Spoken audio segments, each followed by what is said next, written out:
మత్తయి సువార్త 26వ అధ్యాయం. యేసు ఈ మాటలన్నీ చెప్పి చాలించిన తరువాత జరిగినదేమనగా, ఆయన తన శిష్యులను చూచి, 2 దినములైన పిమ్మట పస్కా పండుగ వచ్చుననియు, అప్పుడు మనుష్య కుమారుడు సిలువ వేయబడుటకై అప్పగింపబడుననియు మీకు తెలియనని చెప్పాను. ఆ సమయమున ప్రధాన యాజకులను ప్రజల పెద్దలను కయప అను ప్రధాన యాజకుని మందిరములోనికి కూడివచ్చి యేసును మాయోపము చేత పట్టుకొని చంపవలెనని ఏకమై ఆలోచన చేసిరి. అయితే ప్రజలలో అల్లరి కలగకుండానట్లు పండుగలో వద్దని చెప్పుకొనిరి. యేసు బేతనీయలో కుష్ఠరోగి అయిన సీమోను ఇంటనున్నప్పుడు ఒక స్త్రీ మిక్కిలి విలువగల అత్తరుబుడ్డి తీసుకుని ఆయన యొద్దకు వచ్చి ఆయన భోజనమునకు కూర్చుండగా దానిని ఆయన తల మీద పోసెను. శిష్యులు చూచి కోపపడి, ఈ నష్టమెందుకు? దీనిని గొప్ప వెలకు అమ్మి బీదలకియ్యవచ్చునే అనిరి. యేసు ఆ సంగతి తెలుసుకొని, ఆ స్త్రీ నా విషయమై ఒక మంచి కార్యము చేసెను. ఈమెను మీరేలా తొందర పెట్టుచున్నారు? బీదలెల్లప్పుడూ మీతో కూడా ఉన్నారు గాని నేనెల్లప్పుడూ మీతో కూడా ఉండను. ఈమె ఈ అత్తరు నా శరీరం మీద పోసి నా భూస్థాపన నిమిత్తము దీనిని చేసెను.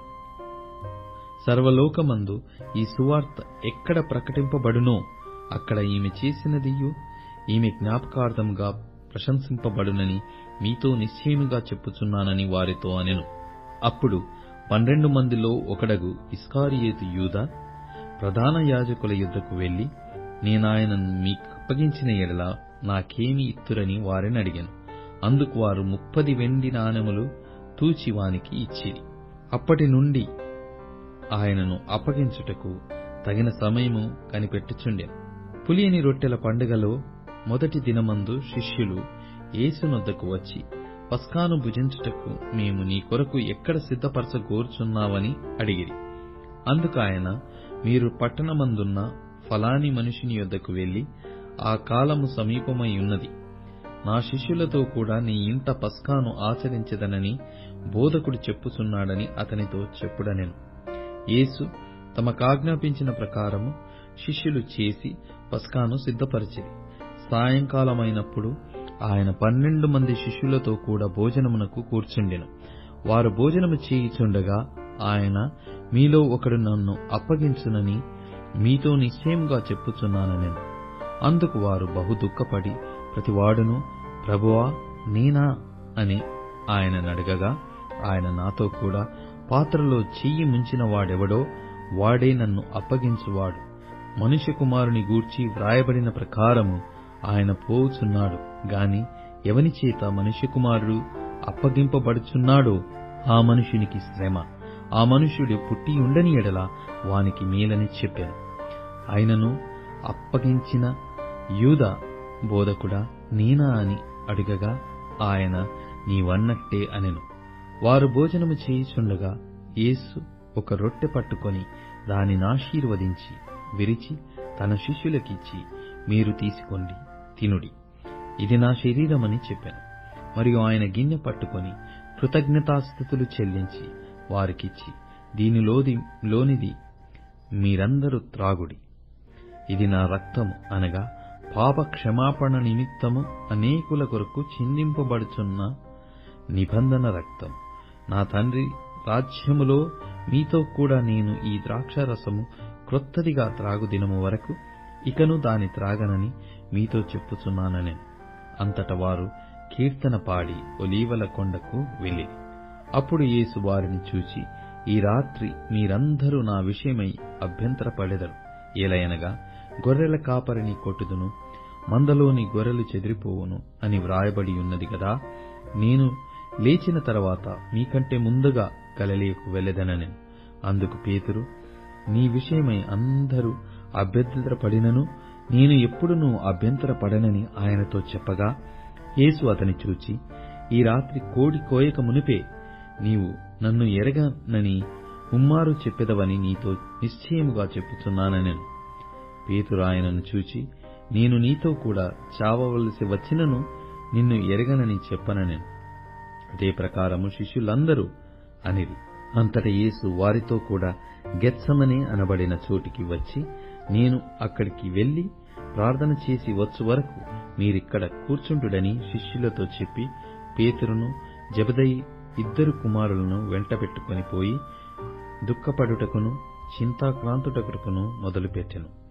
అప్పుడు యేసు మరణముకు నంతగా నా ప్రాణము బహు దుఃఖములో మునిగియున్నది. మీరు ఇక్కడ నిలిచి నాతో కూడా మెలకువగా ఉండుడని వారితో చెప్పి, కొంత దూరము వెళ్లి సాగిలపడి, నా తండ్రి, సాధ్యమైతే ఈ గిన్నె నా యొద్ద నుండి పోనిమ్మని, అయినను నా ఇష్ట ప్రకారము కాదు, నీ చిత్తం ప్రకారమే కానిమ్మని ప్రార్థించెను. ఆయన మరల శిష్యుల యొద్దకు వచ్చి వారు నిద్రించుట చూచి, ఒక గడియైనను నాతో కూడా మేల్కొని ఉండలేదా? మీరు శోధనలో ప్రవేశించకుండునట్లు మెలకువగా ఉండి ప్రార్థన చేయుడి. ఆత్మ సిద్ధమే గాని శరీరము బలహీనమని పేతురుతో చెప్పి, మరల 2వ మారు వెళ్లి, నా తండ్రి, నేను దీనిని త్రాగితేనే గాని ఇది నా యొద్ద నుండి తొలగిపోవుట సాధ్యము కాని ఎడల నీ చిత్తమే సిద్ధించుగాక అని ప్రార్థించి తిరిగి వచ్చి వారు మరలా నిద్రించుట చూచెను. ఏలయనగా వారి కన్నులు భారముగా ఉండెను. ఆయన వారిని మరలా విడిచి వెళ్లి ఆ మాటలే చెప్పుచూ 3వ మారు ప్రార్థన చేశాను. అప్పుడు ఆయన తన శిష్యుల యొద్దకు వచ్చి, ఇక నిద్రపోయి అలసట తీర్చుకొనుడి. ఇదిగో ఆ గడియ వచ్చియున్నది. మనుష్య కుమారుడు పాపుల చేతికి అప్పగింపబడుచున్నాడు. లెండి, వెళ్ళుదం. ఇదిగో నన్ను అప్పగించువాడు సమీపించియున్నాడని వారితో చెప్పాను. ఆయన ఇంకను మాటలాడుచుండగా 12 మందిలో ఒకడగు యూదా వచ్చెను. వానితో కూడా బహు జనసమూహము కత్తులు గుదియలు పట్టుకొని ప్రధాన యాజకుల యొద్ద నుండి ప్రజల పెద్దల యొద్ద నుండి వచ్చెను. ఆయనను అప్పగించువాడు నేనెవనిని ముద్దు పెట్టుకొందునో ఆయన యేసు, ఆయనను పట్టుకొనుడని వారికి గురుతు చెప్పి, వెంటనే యేసు నొద్దకు వచ్చి, బోధకుడా, నీకు శుభమని చెప్పి ఆయనను ముద్దు పెట్టుకొనెను. యేసు, చెలికాడా, నీవు చేయవచ్చినది చేయుమని అతనితో చెప్పగా, వారు దగ్గరకు వచ్చి ఆయన మీద పడి ఆయనను పట్టుకొనిరి. ఇదిగో యేసుతో కూడా ఉన్నవారిలో ఒకడు చేయి చాచి కత్తి దూసి ప్రధాన యాజకుని దాసుని కొట్టి వాని చెవి తెగనరికెను. యేసు, నీ కత్తి వరలో తిరిగి పెట్టుము. కత్తి పట్టుకొను వారందరూ కత్తితోనే నశింతురు. ఈ సమయమున నేను నా తండ్రిని వేడుకొనలేననియు, వేడుకొనిన ఎడల ఆయన 12 సేనా హ్యూయముల కంటే ఎక్కువ మంది దూతలను ఇప్పుడే నాకు పంపడనియు నీవనుకొనుచున్నావా? నేను వేడుకొనిన ఎడల ఈలాగు జరగవలెను, లేఖనము ఏలాగు నెరవేరునని అతనితో చెప్పెను. ఆ గడియలో యేసు జనసమూహములను చూచి, బందిపోటు దొంగ మీదికి వచ్చినట్టు కత్తులతోనూ గుదియలతోనూ నన్ను పట్టుకొన వచ్చితిరా? నేను అనిదినము దేవాలయములో కూర్చుండి బోధించుచున్నప్పుడు మీరు నన్ను పట్టుకొనలేదు. అయితే ప్రవక్తల లేఖనములు నెరవేరునట్లు ఇదంతయు జరిగెనని చెప్పెను. అప్పుడు శిష్యులందరూ ఆయనను విడిచి పారిపోయిరి. యేసును పట్టుకొనిన వారు ప్రధాన యాజకుడైన కయప యొద్దకు ఆయనను తీసుకుని పోగా, అక్కడ శాస్త్రులను పెద్దలను కూడియుండిరి. పేతురు ప్రధాన యాజకుని ఇంటి ముంగిట వరకు ఆయనను దూరము నుండి వెంబడించి లోపలికి పోయి, దీని అంతమేమవునో చూడవలెనని బంట్రౌతులతో కూడా కూర్చుండెను. ప్రధాన యాజకులను మహాసభవారందరూ యేసును చంపవలెనని ఆయనకు విరోధముగా అబద్ధ సాక్ష్యము వెదుకుచుండిరి. కాని అబద్ధ సాక్షులనేకులు వచ్చినను సాక్ష్యమేమీ దొరకలేదు. తుదకు 2 మనుష్యులు వచ్చి, వీడు దేవాలయమును పడగొట్టి 3 దినములలో దానిని కట్టగలనని చెప్పెననిరి. ప్రధాన యాజకుడు లేచి, నీ ఉత్తరమేమియు చెప్పవా? వీరు నీ మీద పలుకుచున్న సాక్ష్యమేమని అడగగా యేసు ఊరకుండెను. అందుకు ప్రధాన యాజకుడు ఆయనను చూసి, నీవు దేవుని కుమారుడవైన క్రీస్తువైతే ఆ మాట మాతో చెప్పుమని జీవము గల దేవుని తోడని నీకు ఆనబెట్టుచున్నానెను. అందుకు యేసు, నీవన్నట్టే. ఇది మొదలుకొని మనుష్య కుమారుడు సర్వశక్తుని కుడిపార్శ్వమున కూర్చుండుటయు, ఆకాశము మేఘారుడై వచ్చుటయు మీరు చూతురని చెప్పగా, ప్రధాన యాజకుడు తన వస్త్రము చింపుకొని, వీడు దేవదూషణ చేసెను, మనకిక సాక్షులతో పని ఏమి? ఇదిగో ఈ దూషణ మీరిప్పుడు విన్నారు, మీకేమి తోచుచున్నదని అడిగాను. అందుకు వారు, వీడు మరణమునకు పాత్రుడని. అప్పుడు వారు ఆయన ముఖము మీద ఉమ్మివేసి ఆయనను గుద్దిరి.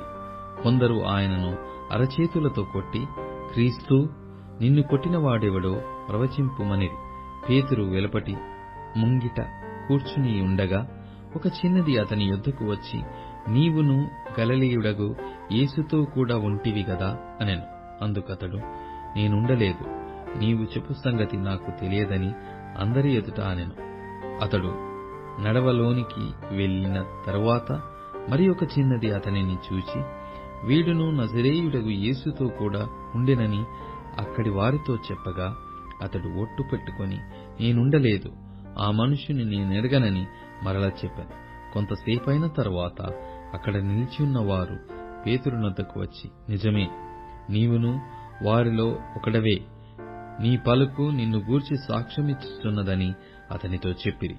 అందుకు అతడు, ఆ మనుషుని నేనెరగనని చెప్పి శపించుకొనుటకును ఒట్టు పెట్టుకొనుటకును మొదలుపెట్టెను. వెంటనే కోడి కూసెను. కనుక కోడి కూయక మునుపు నీవు నన్నెరగనని ముమ్మారు చెప్పెదవని యేసు తనతో అనిన మాట పేతురు జ్ఞాపకం తెచ్చుకుని వెలుపలికి పోయి సంతాపపడి ఏడ్చెను.